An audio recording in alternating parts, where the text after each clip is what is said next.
नमस्कार दोस्तों, आइए जानते हैं मध्य प्रदेश की बड़ी खबरें। दोस्तों, आप मध्य प्रदेश के कौन से जिले से इस वीडियो को देख रहे कमेंट में जरूर बताइए। पहली खबर, लोकसभा चुनाव से पहले बाबा महाकाल की शरण में पहुंचेंगे राहुल गांधी। कांग्रेस पार्टी के पूर्व राष्ट्रीय अध्यक्ष राहुल गांधी भारत जोड़ो न्याय यात्रा को लेकर 25 फरवरी की शाम 5 बजे उज्जैन आने वाले हैं, जहां पर वे मक्सी से उज्जैन पहुंचेंगे और सीधे बाबा महाकाल के दर्शन करने जाएंगे।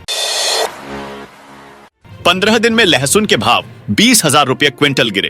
पावर हाउस रोड स्थित नीलाम मंडी में नई लहसुन की आवक बढ़ने के चलते दामों में गिरावट का दौर जारी है। 15 दिन पहले जहां अच्छी क्वालिटी की लहसुन अधिकतम 34,000 रुपये क्विंटल तक बिक रही, वहीं अब दाम गिरकर 15,000 रुपये तक आ गए हैं। फुटकर बाजारों में 2 सप्ताह पहले मीडियम क्वालिटी की नई लहसुन 300 रुपये किलो तक बिक रही थी, जो अब 100 से 150 रुपये किलो तक बिक रही है। करोड़ों लाडली बहनों को होली से पहले मिलेगा गिफ्ट। मुख्यमंत्री लाडली बहना योजना के करोड़ों लाभार्थियों के लिए अगली किस्त पर अपडेट है। फरवरी में 9वीं किस्त जारी होने के बाद अब 10वीं किस्त होली से पहले मार्च में जारी की जाएगी। चूंकि नियम के तहत योजना की किस्त हर महीने की 10 तारीख को जारी की जाती है, ऐसे में अब अगली किस्त 10 मार्च को आएगी। इसके तहत 1,29,00,000 बहनों के खाते में 1,250 रुपए जारी किए जाएंगे। सड़क किनारे वाहन खड़ा कर सिलेंडर नहीं दे सकेंगे। हरदा में हुए पटाखा फैक्ट्री हादसे के बाद से भोपाल में जिला प्रशासन सख्ती बरत रहा है। जिला प्रशासन ने पुराने नियम पर सख्ती करते हुए सड़क किनारे या किसी एजेंसी के बाहर वाहन खड़ा कर भी सिलेंडर बेचने पर पूरी तरह से रोक लगा दी है। इसके अलावा अब शहर की गैस एजेंसी पर नियमित मात्रा से अधिक मात्रा में सिलेंडर रखने पर भी रोक लगा दी गई है। मध्य प्रदेश में बिना मान्यता के संचालित नहीं होंगे निजी स्कूल। प्रदेश के धार, डिंडौरी व इंदौर के निजी स्कूलों में बिना मान्यता के विद्यार्थियों को प्रवेश देने का मामला सामने आया है। कलेक्टर के निरीक्षण में इसका खुलासा होने के बाद लोक शिक्षण संचालनालय डीपीआई ने निजी स्कूलों पर नकेल कसने की तैयारी कर ली है। अब कोई भी निजी स्कूल बिना मान्यता और मान्यता नवीनीकरण कराए संचालित नहीं हो सकेंगे। होली से पहले कर्मचारियों को बड़ा तोहफा।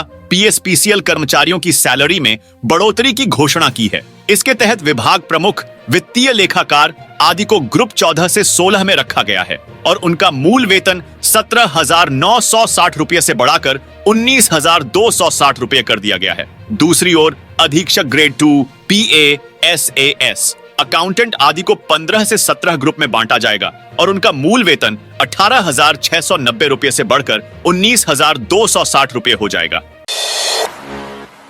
कमलनाथ की एंट्री पर बड़ा सस्पेंस। जिले के कांग्रेसी एवं भाजपाइयों की नजरें दिल्ली में चल रहे राजनीतिक घटनाक्रम पर लगी हुई है। पहले यह बात सामने आ रही थी कि रविवार को पूर्व सीएम नाथ एवं सांसद नकुल नाथ भाजपा ज्वाइन कर सकते हैं। ऐसे में सुबह से ही उहापोह की स्थिति बनी रही। यहां तक कि शहर कांग्रेस एवं महिला कांग्रेस द्वारा रविवार को तय अपने प्रस्तावित कार्यक्रम भी रद्द कर दिए गए। लेकिन दोपहर के बाद से हलचल नहीं होने पर एक बार फिर इस बात को लेकर सस्पेंस बरकरार हो गया कि आखिर पूरे मामले में चल क्या रहा है। जानिए एमएसपी पर सरकार के प्रस्ताव की बड़ी बातें। न्यूनतम समर्थन मूल्य, एमएसपी सहित अन्य मांगों पर किसानों और सरकार के बीच चौथे दौर की वार्ता चंडीगढ़ में हुई। इस दौरान सरकार ने एमएसपी पर एक प्रस्ताव किसानों के सामने रखा है। केंद्र सरकार ने कपास, नरमा, दाल और मक्का पर 5 साल तक एमएसपी की गारंटी देने के प्रस्ताव रखा है। सीएम यादव बोले, ओबीसी की बात करने वाली कांग्रेस ने चौधरी चरण सिंह की सरकार गिराने का पाप किया। भारतीय जनता पार्टी भाजपा के 2 दिवसीय अधिवेशन के अंतिम दिन रविवार को मुख्यमंत्री डॉक्टर मोहन यादव ने कार्यकर्ताओं और पदाधिकारियों को संबोधित किया। मोहन यादव ने कांग्रेस पर निशाना साधते हुए कहा कि अन्य पिछड़ा वर्ग की बात करने वाले कांग्रेस ने चौधरी चरण सिंह की सरकार गिराने का पाप किया। व्यापार मेले में इन बड़ी कंपनी की कारों के पंजीयन पर मिलेगी 50% छूट। उज्जैन में विक्रमोत्सव के तहत लगने वाले व्यापार मेले का प्रदेश सहित देश भर के लोगों को इंतजार है। 1 मार्च से 9 अप्रैल तक लगने वाले इस व्यापार मेले में देश भर की ऑटोमोबाइल कंपनी कार एवं 2 पहिया वाहनों की स्टॉल लगाने के लिए बुकिंग हो चुकी है। इस व्यापार मेले में वाहनों के पंजीयन शुल्क पर 50% की छूट दी जाएगी। इस छूट को देखते हुए देश भर के कई लोगों ने अपने वाहन खरीदी की बुकिंग आगे बढ़ा दी।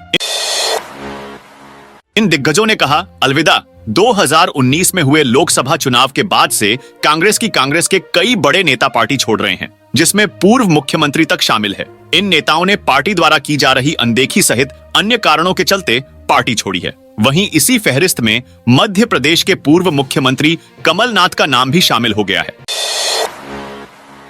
मोहन कैबिनेट की अहम बैठक मध्य प्रदेश के मुख्यमंत्री डॉ मोहन यादव की अध्यक्षता में कल सोमवार को राजधानी भोपाल में 11 बजे मंत्रालय में कैबिनेट बुलाई गई थी। कैबिनेट बैठक में 1 दर्जन अहम प्रस्तावों पर चर्चा की जाएगी और इसके बाद मंजूरी दी जाएगी। आगामी लोकसभा चुनाव के लिहाज से यह बैठक बेहद अहम मानी जा रही है। कांग्रेस की तैयारी पूरी। राहुल गांधी की न्याय यात्रा के बाद लोकसभा के प्रत्याशी होंगे घोषित। आगामी माह में होने वाले लोकसभा चुनाव के लिए कांग्रेस तैयारी तेज कर दी है, जिसके चलते पार्टी में प्रत्याशी चयन को लेकर सुगबुगाहट का दौर भी शुरू हो गया है। और अब चर्चा है कि कांग्रेस राहुल गांधी की भारत जोड़ो न्याय यात्रा के बाद लोकसभा चुनाव के प्रत्याशियों के नाम का ऐलान करेगी। महाशिवरात्रि उत्सव की तैयारियों को लेकर अफसर तैयार। महाशिवरात्रि पर्व 8 मार्च को मनाया जाएगा। इसी कड़ी में कलेक्टर नीरज कुमार सिंह एवं नवागत पुलिस अधीक्षक प्रदीप शर्मा ने प्रशासनिक अधिकारियों के साथ पर्व की तैयारियों की व्यवस्थाओं एवं स्थलों का मुआयना किया। कलेक्टर ने संबंधित अधिकारियों को निर्देश दिए कि महाशिवरात्रि पर्व पर आरती स्थल एवं दर्शन व्यवस्था के रूट पर स्ट्रीट लाइट के अलावा पर्याप्त विद्युत व्यवस्था की जाए। नेशनल गेम्स 2025 के आयोजन का दायित्व एमपी को दें। सहकारिता, खेल एवं युवा कल्याण मंत्री विश्वास कैलाश सारंग ने नई दिल्ली में केंद्रीय सूचना प्रसारण, खेल एवं युवा मामलों के मंत्री अनुराग सिंह ठाकुर से सौजन्य मुलाकात कर 2025 में आयोजित होने जा रहे नेशनल गेम्स 2025 के आयोजन का दायित्व मध्य प्रदेश को आवंटित करने के लिए पत्र सौंपा। क्लीन चिट मिलने के बाद पटवारी भर्ती परीक्षा का अंतिम परिणाम जारी। विवादों में रही मध्य प्रदेश की पटवारी भर्ती परीक्षा 2022 का अंतिम परिणाम घोषित कर दिया गया है। पटवारी भर्ती परीक्षा में घोटाले की जांच रिपोर्ट सामने आने के बाद कर्मचारी चयन मंडल ने रविवार शाम को परीक्षा का अंतिम परिणाम जारी किया। अब सफल अभ्यर्थियों की काउंसलिंग की जाएगी, जिसके लिए विभाग ने दिशा निर्देश जारी किए हैं। 10वीं 12वीं छात्रों के लिए अपडेट। मध्य प्रदेश माध्यमिक शिक्षा मंडल के 10वीं और 12वीं के छात्रों के लिए महत्वपूर्ण खबर है। 22 फरवरी से कॉपियों का मूल्यांकन कार्य शुरू हो जाएगा। पहले चरण में 80,000 उत्तर पुस्तिका जांचने का लक्ष्य है। संभावना जताई जा रही है कि लोकसभा चुनाव को देखते हुए 15 अप्रैल तक 10वीं 12वीं के नतीजे भी जारी कर दिए जाएंगे। खास बात यह है, इस बार बोर्ड परीक्षाओं में उत्तर पुस्तिकाओं में बारकोड के चलते शिक्षक मनमाने अंक नहीं दे पाएंगे। वहीं मूल्यांकन खत्म होने के साथ ही विद्यार्थियों के अंक भी तुरंत पोर्टल पर अपलोड होंगे। उसके आधार पर रिजल्ट बनाया जाएगा।